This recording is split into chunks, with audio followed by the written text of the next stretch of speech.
రొటీనే motivate చేయడం.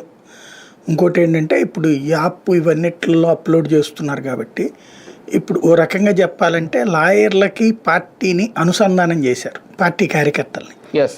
App ద్వారా లాయర్లు కార్యకర్తలు అనుసంధానం అవుతారు.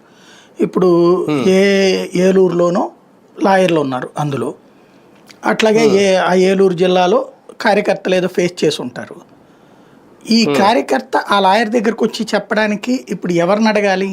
నాయకుల్ని. ఆ నాయకులు చాలామంది ఇప్పుడు పార్టీని వదిలిపోయారు. 60 నియోజకవర్గాల్లో నాయకులు లేరని మొన్ననే తేలింది కదా. కాబట్టి అనుసంధానించే వ్యవస్థ లేదు. ఇప్పుడు జగన్ దగ్గరకు వచ్చి వాళ్ళ ఇంటి వైట్లో కూర్చుంటే ఎవరు చెప్తారు సమాధానం?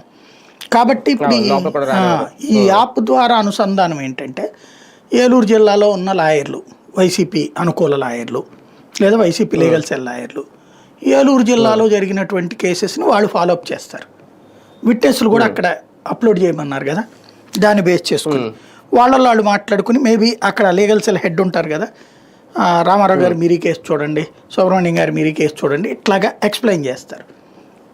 వాళ్ళు అవి ఫాలోఅప్ చేస్తారు. ఇది ఒక ఆస్పెక్ట్. రెండవది నెక్స్ట్ వచ్చిన తర్వాత ప్రభుత్వం మారాక వాళ్ళంతా చూద్దాం, వాళ్ళ సంగతి తేలుద్దాం. ఇదేమో క్యాడర్ని మోటివేట్ చేయడం. ఓ రకంగా ఇద్దరి మధ్యన అనుసంధానం.